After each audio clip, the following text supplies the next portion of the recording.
Stan, tell us, you do this every place you go pretty much, right? Yeah. So you could have went to In-N-Out Burger last night, right? Could have went to In-N-Out Burger, but there was a Safeway down the street. So to me, fast food is now is a grocery store.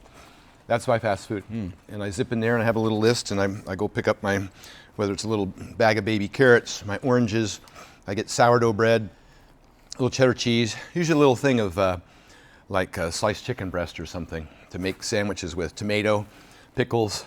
I usually have to buy a little paring knife because I don't have anything to cut the tomato with because I'm traveling. Hard-boiled eggs, yogurt, frozen berries, and I put together a big shopping cart full of stuff.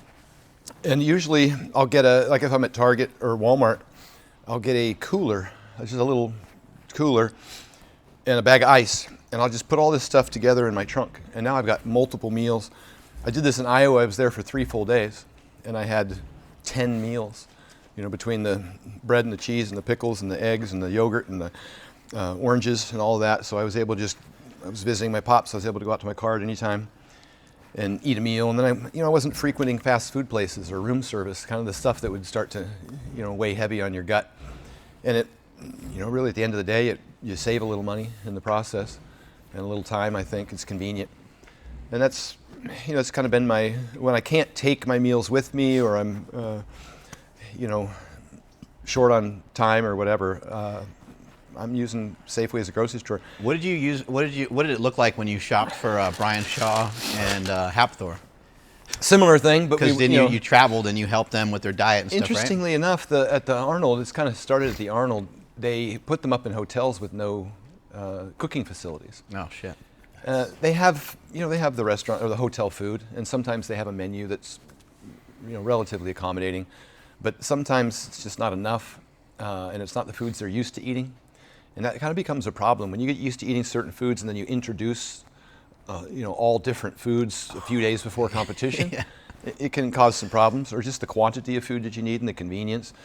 So we would go there, and I would actually buy a mini fridge, a microwave, an air fryer, a rice cooker, and bring it all in a 6-foot folding table, all at Costco, along with all the groceries, and bring it up to their room and set them up a whole kitchen. And there's a video of me doing that in Florida, and another one in Columbus for the Arnold. That's what you need traveling with you, Nsima, when you compete. Yeah. Well, one of the big challenges, particularly when they travel internationally, like when they went to when they were in Africa one year competing in the World's Strongest Man, is that they started eating local food, and now they end up getting potentially food poisoning. It happened to Kennedy Blades. She was the silver medalist in the Olympics last year. She's a wrestler for the U.S. Olympic team. And I was working with her, and I asked her to take her food with her to travel with a cooler and all of her food. I have, the meal prep company, so I would give her frozen meals. And sometimes they don't always do it. And she ended up internationally at a competition, got food poisoning, had to go to the hospital. Oh. So it's, it's one of those, I think, controllable things that people should plan ahead for, and just pack a Coleman cooler full of frozen meals and check it on the plane as luggage. And then you've got everything you need. You don't have to go out and eat, whatever's there locally, because sometimes that's fast food. You're just not certain how it's prepared, or it's different food than you're used to eating, or there's certain microbes that are in other countries that they're used to that we're not. They say don't drink the water in Mexico. There's some truth to that. You can end up, with Montezuma's revenge, and next thing you know, your entire vacation or your entire competitive effort is thwarted by the fact that you get diarrhea and you lose 10 pounds. So. It's important, particularly at that high level for competing. Just take your meals with you. There are a couple places that won't let you. I went to Switzerland, they took all my food. Even though it was frozen? Even though it was frozen, yeah. They said they don't allow meats and cheeses and stuff in there, so they took all my food. Then the little girl that took my food, she says, you really should think about going vegan. And I didn't want to get kicked out, so I was just zip it. And then I went to Montenegro, and I roll my Coleman cooler in, which is just a dead giveaway, right? So a lot of times I'll wrap my frozen meals in a towel and put them in my regular luggage, so it's not in a cooler on wheels. But they saw the cooler, and the guy's like, "What is that?" And, he just come here. And so I go over there, and I'm like, "What's my food?" "Oh, you can't have food here," And so he asked me for my passport, and I hand it to him. He goes, "Oh, you Americans!" He hands me my passport back.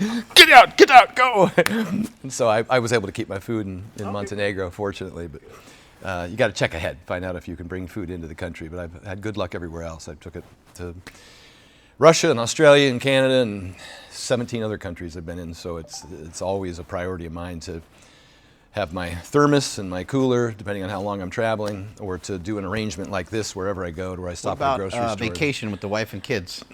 I'm still pretty good about going to grocery stores and packing up a lot of stuff. We went to Oregon and Washington some years ago with the kids. I wanted to see the whole Northwest where I grew up. I took them to Mount Hood in the middle of summer. We went way up to the top and were able to make snowman on the top of Mount Hood in the middle of summer. And then 3 hours away is Cannon Beach at the Oregon coast, where we ate saltwater taffy and made sandcastles. So I took my kids all through some of the things that I saw. I took them up to Seattle to the Pike Place Market to watch them fling fish, and went to the zoos. And it was about a little over a 2-week trip where we just rented a van. And we drove from hotel to hotel and from, sightseeing to sightseeing. And in the back of the van, I had this giant cooler. I'd stopped at Walmart and I just packed it full of all this stuff. And then if my kids got hungry, I could have them snacks too. I let them pick out things that they wanted that, kind of fit the bill, that wasn't just all junk food. But alternatively, you're stopping at fast food places and consistently shoveling down junk food. And feeling like crap. Yeah, I'm not overly strict, but for the most part, it's convenient, cost effective, and certainly healthy. All right, let's podcast. All right. I got another orange here, Biggs, if you want one. I'll take it. Yep. Yeah, that orange was amazing. So Mark, Safeway. Not really doing fat. Like you really just like. Low fat. We could talk about how much fat is necessary. Yeah, pretty low fat. We do have some good research. Obviously, fats are important. Yeah.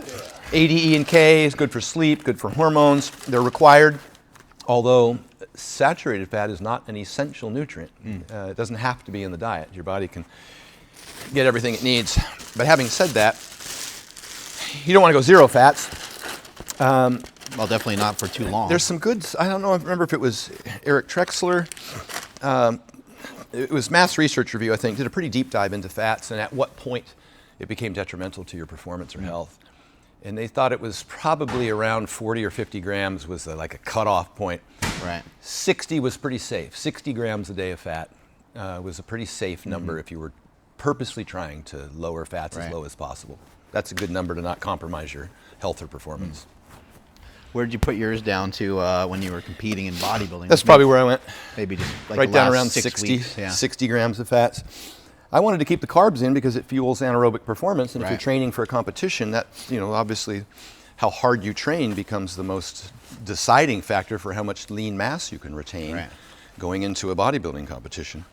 Powerlifters don't have to worry as much about it because they are eating much more calories. But